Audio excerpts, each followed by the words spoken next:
आप देख रहे हैं BA न्यूज, खबर हमारी फैसला आपका। इस वक्त की बड़ी खबर बरेली से ब्यूरो नागेश गुप्ता के साथ। बरेली नवाबगंज तिरंगा शाखा प्रमुख आम आदमी पार्टी इंजीनियर जनक प्रसाद के द्वारा ग्राम मुड़िया तेली में तिरंगा शाखा का आयोजन किया गया, जिसमें रोहिलखंड प्रांत की उपाध्यक्ष और पैनी नजर सामाजिक संस्था की अध्यक्ष एडवोकेट सुनीता गंगवार ने भी शिरकत की। तिरंगा शाखा में ग्रामीणों को संविधान के बारे में बताया गया कि संविधान का एक देश के लिए क्या महत्व होता है। एडवोकेट सुनीता गंगवार ने कहा कि संविधान एक देश को चलाने के लिए, देश की व्यवस्थाएं करने के लिए एक व्यवस्था है और एक संवैधानिक ऐसा होता है जो हमारे अधिकार दिलाता है। जरूरत नहीं है तो शायद ना ले तो ज़्यादा अच्छा रहेगा। गलत तो नहीं कह रहा हूँ, तो बड़ा बात नहीं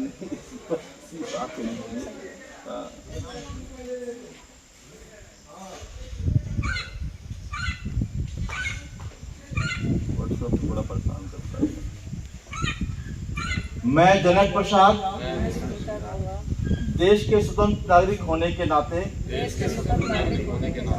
भारत के संविधान का पालन करने, उसकी रक्षा करने की शपथ लेता हूँ। मैं ये भी शपथ लेता हूँ कि एक समर्पित देशभक्त के रूप में अपने सभी साथी नागरिकों का उनकी भिन्न भिन्न जाति, धर्म, लिंग होने के बावजूद प्यार, दया और सम्मान के साथ व्यवहार करूंगा। इस तिरंगा शाखा में भाग लेकर स्वतंत्रता संग्राम के अमर शहीदों के त्याग एवं बलिदान का सदैव सम्मान करूंगा। मैं ये भी सुनिश्चित करूंगा आज से जीवन भर राष्ट्र हित में सत्य और अहिंसा के सिद्धांतों का निष्ठापूर्ण पालन करूंगा।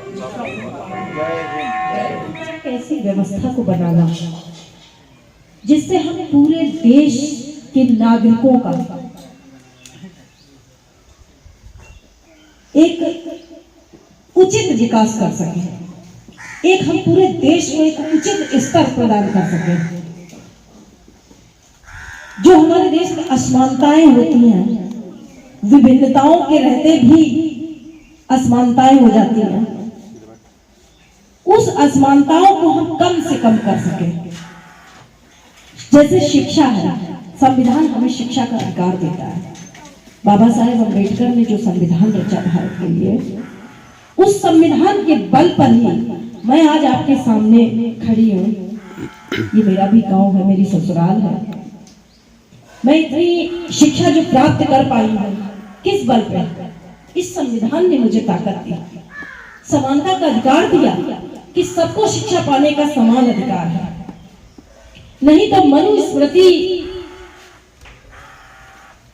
के काल में जो होता था, सभी को शिक्षा पाने का अधिकार नहीं होता था। केवल समाज का एक उच्च वर्ग कहा जाने वाला केवल वही शिक्षा प्राप्त कर सकता था, उसके नीचे का समाज शिक्षा नहीं प्राप्त कर सकता था। वो एक गुलाम की जिंदगी जी रहा था। जब ये संविधान आया हमारे देश में, तब हमें उस गुलामी से आजादी मिली। आज मैं आपके सामने उच्च शिक्षित रूप में खड़ी हूं, तो इस संविधान की ताकत से खड़ी हूं। और मैं चाहती हूं कि मैंने जैसा प्राप्त किया अपनी कोशिशों से, संविधान की ताकत से, ऐसे ही हमारे ये बच्चे जो बैठे हैं, कल मैं नहीं होंगी लेकिन ये बच्चे होंगे, ये बड़े होंगे। कल देश की जिम्मेदारी बच्चों के कंधों पर होगी। ये मुझसे भी ज्यादा आगे बढ़े, मुझसे भी ज्यादा शिक्षित हो, तो ये ताकत हमें कहां से मिलेगी? अगर हम इस संविधान को कुचलवा देंगे, इस संविधान को खत्म करवा देंगे, तो क्या आप ये कह सकेंगे कि हमको भी समान अधिकार प्राप्त होने चाहिए? देश के एक वर्ग के लोग पढ़ रहे हैं, हम क्यों नहीं पढ़ पा रहे हैं? कुछ को अच्छे स्कूल मिल रहे हैं, कुछ को अच्छी शिक्षा मिल रही है, हमारे बच्चों को क्यों नहीं मिल रही है? ये नहीं कर पाएंगे आप। समाज में या देश में अगर राजनीति होती है तो उसमें ये होता है कि अपनी सत्ता कायम करने के लिए दूसरे को दबाया जाना जरूरी है। तो इसी के लिए संविधान नाम की एक ढाल बनाई जाती है। उसी ढाल के आधार पर हम अपने अधिकारों की लड़ाई लड़ सकते हैं। और अगर हमने ये ढाल खत्म कर दी तो हम सिर्फ गुलाम और गुलाम होंगे। तो इसलिए हमको संविधान का मतलब भी समझना चाहिए और उसका महत्व भी समझना चाहिए और हमें अपने आने वाली पीढ़ी को उसका महत्व समझाना चाहिए।